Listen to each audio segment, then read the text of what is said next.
حج وہ کام پر ادا ہو. آپ سفر کر کے جائیے، مکہ مکرمہ جائیے، اللہ کے گھر کا طواف کیجیے، پھر وہاں سے جو بھی روانگی ہوتی ہے یوم الترویہ 8 ذی الحجہ کو نکلیے اور جا کر منا میں قیام کیجیے ایک رات، پھر 9 کی صبح کو نکلے عرفات جائیے.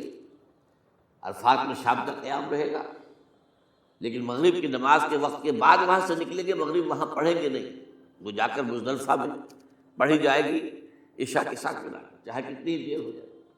بہرحال یہ ساری چیزیں ایک خاص مقام کے ساتھ ہیں، منسلک ہیں، ہر جگہ پر یہ ادا نہیں ہو سکتا. اب اس میں دیکھیے حکمت نظر آ رہی ہے، چونکہ حج جو ہے ایک خاص جگہ پر ایک خاص مقام سے وابستہ ہے، اس کے ساتھ جو عید الاضحیٰ وابستہ کی گئی ہے، یہ گویا کہ حج ہی کے ایک رکن کو پھیلا دیا گیا ہے. قربانی جو مناسک حج میں بڑی اہمیت کی حامل ہے، اسے عام کر دیا گیا. تم مدینے مکے تو نہیں پہنچ سکے ہو، لیکن یہاں پر قربانی کے اندر تو شریک ہو جاؤ. اور بعض مشابہتیں اور بتائی گئی ہیں کہ ذی الحجہ کا چاند طلوع ہو جائے تو اس کے بعد حجامت نہ کراؤ، ناخن نہ کاٹو.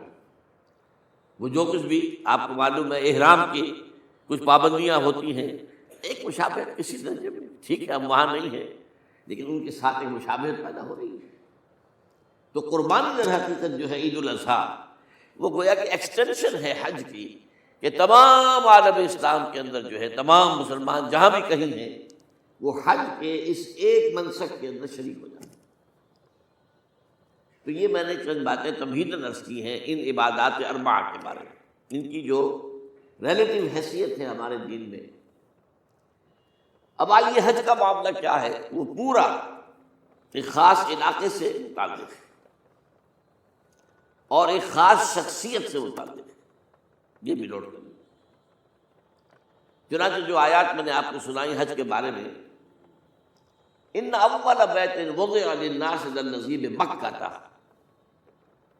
مبارکم وہدی للعالمین، یقیناً پہلا گھر جو بنایا گیا لوگوں کے لیے، یعنی اللہ کی عبادت کے لیے، کہ لوگ وہاں جمع ہوں اللہ کی عبادت کے لیے، وہ ہے جو مکہ میں ہے. مکہ اور مکہ یہ ایک ہی لفظ ہے.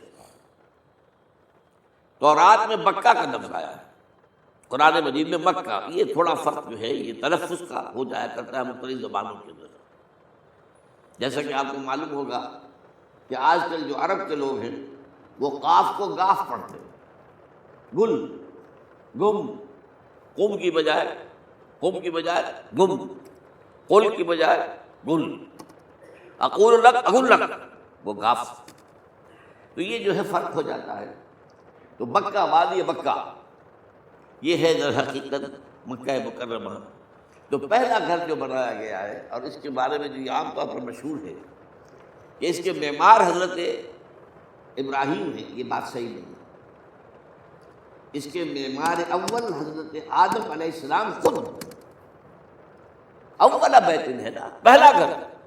تو کیا یہ ممکن ہے کہ آدم سے لے کر ابراہیم تک کوئی گھر اللہ کی عبادت کے لیے بنائی گا؟ تو ناممکنات میں سے اولا بیت میں خود دلیل موجود ہے. حضرت آدم علیہ السلام نے اس کی تعبیر کی. البتہ اس کے بعد بعض سیلابوں کی وجہ سے یہ عمارت گر گئی اور کچھ جو وہاں پر آبادی بنی تھی وہ بھی ختم. تو ایسے آتے ہیں، آپ کو معلوم ہے یمن میں جب ان کا ایک بند ٹوٹا تھا بہت بڑا، سد معارج، تو پھر وہاں جو اتنی خوشحالی تھی اور جو وہاں پر جو باغات تھے اور جو کھیتیاں سب برباد ہو گئی، اور وہاں سے لوگ جو ہے نقل مکانی کرنے پر مجبور ہو گئے. یہی یمن کے قبائل تھے جو جا کر شام اور عراق میں آباد ہوئے. یہی یمن کے 2 قبیلے تھے جو مدینے میں آ کر آباد ہوئے، اوس اور خزرج، یہ یمن کے قبیلے تھے. تو اس بند کے ٹوٹنے کے بعد اگر خدا نہ خواستہ اگر ہمارا تربیلا ڈیم ٹوٹ جائے کیا ہوگا؟ پچھلے دنوں خبریں آئی ہیں اخبارات میں کہ ہندوستان میں غور ہو رہا ہے اس پر کہ تربیلا ڈیم کو اڑا دو. وہ سوچ رہے پاکستان کو ختم کرنے کی سبیل کیا ہو سکتی ہے؟ تو بڑی سمپل ہے اور بڑا آسان کام، بمبارڈمنٹ کر دینا جو ہے ٹھیک ہے ان کا جہاز آئیں، کچھ کو ہم گرا بھی لیں گے، کچھ تو آ کر جو ہے وہاں پر وہ اپنے بم جو ہے وہ ہدف کے اوپر گرا جائیں گے، کیا ہوگا؟ یوں سمجھیے کہ جو سونامی کا آیا تھا سیلاب، وہ سونامی کا سیلاب آئے گا بھارت پاکستان کو، اب ہر چیز تباہ و برباد ہو جائے۔ کم سے کم یوں سمجھیے کہ تقریباً 100 میل کی چوڑائی میں، اور یہ سب جو ہے ریگستان بن جائے گا، ہر چیز ختم ہو جائے گا، خدا نخواستہ، خدا نخواستہ۔ دوبارہ سد معارف کے بعد یہ صورتحال واقع ہوئی تھی، تو اس کے بعد سے یہ جو ہے یہ اللہ کا گھر یہ جو ہے گرا ہوا تھا، اس کی کوئی اب صرف یہ کہ قواعد رہ گئے تھے۔ قواعد کہتے ہیں جو بنیادیں ہوتی ہیں، وہ پھر اللہ تعالیٰ نے حضرت ابراہیم کو بتائی کہ یہ ہیں وہ بنیادیں جن پر کہ وہ گھر ہوتا تھا۔ وَإِذْ يَرْفَعُ إِبْرَاهِيمُ الْقَوَاعِدَ مِنَ الْبَيْتِ وَإِسْمَاعِيلُ، ان بنیادوں پر حضرت ابراہیم اور اسماعیل نے مل کر دو معماران حرم نے یہ عمارت جو ہے دوبارہ تعمیر کی ہے۔ تو گویا کہ حضرت ابراہیم علیہ السلام معمار دوم ہیں، معمار اول اس کا جو ہے وہ خود حضرت آدم علیہ السلام۔ فی آیات بینات مقام ابراہیم، مقام ابراہیم ہے، جو بھی وہاں گئے ہیں انہوں نے دیکھا ہے کہ ایک پتھر تھا جس پر کھڑے ہو کر حضرت ابراہیم علیہ السلام تعمیر کر رہے تھے۔ اب آج تو آپ کو معلوم اسکیفولڈنگ لگ جاتی ہے، بانس لگ گئے، یا آج کل تو جو ہے پائپ جو ہے لوہے کے اس سے لگا کر، تو جیسے جیسے عمارت اٹھتی جا رہی ہے اسی طریقے سے اس کے ساتھ جو ہے وہ چل رہے ہیں اور ان کے اوپر کھڑے ہو کر تعمیر ہو رہی ہے۔ اس وقت کچھ نہیں تھا، تو ایک پتھر ایسا تھا کہ جو خود بخود اٹھتا تھا اللہ تعالیٰ کے اٹھانے سے، یا یوں کہیے کہ ملائکہ کے اٹھانے سے، اور اسی پر حضرت ابراہیم کھڑے ہو کر وہ پتھروں کے اوپر پتھر رکھتے جا رہے تھے، اور اس کی وجہ سے اس پتھر کے اوپر کتنی دیر کھڑے رہنا ہوا ہوگا حضرت ابراہیم علیہ السلام کا کہ اس پر ان کے پاؤں کے نشان بن گئے۔ وہ ہے مقام ابراہیم، جو آپ نے دیکھا ہوگا کہ وہاں ایک بہت خوبصورت قسم کا ایک پنجرا سا بنا ہوا ہے، اس کے اندر وہ مقام ابراہیم ہے۔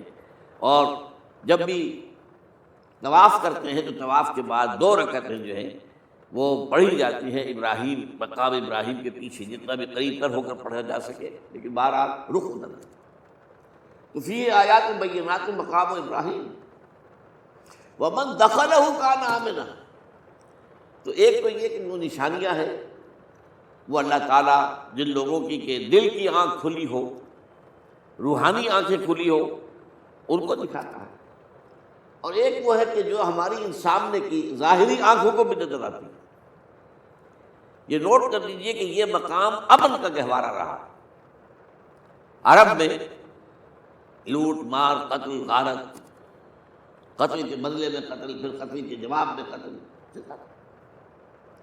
لیکن اس وقت بدترین دور میں بھی عربوں کا معاملہ یہ تھا کہ کوئی شخص فرض کیجئے کہ وہ کئی مہینے سے اپنے باپ کے قاتل کو ڈھونڈ رہا ہے تاکہ قصاص لے سکے، بدلہ لے سکے، اسے قتل کر سکے، اسے کہیں نظر نہیں آ رہا، اچانک حرم میں نظر آ جاتا ہے، وہاں وہ نقصان نہیں پہنچائے گا اسے۔ یہ امن اللہ تعالیٰ نے اسے امن کی جگہ بنایا ہے، بلد الامین کہا گیا ہے، امن والا شہر۔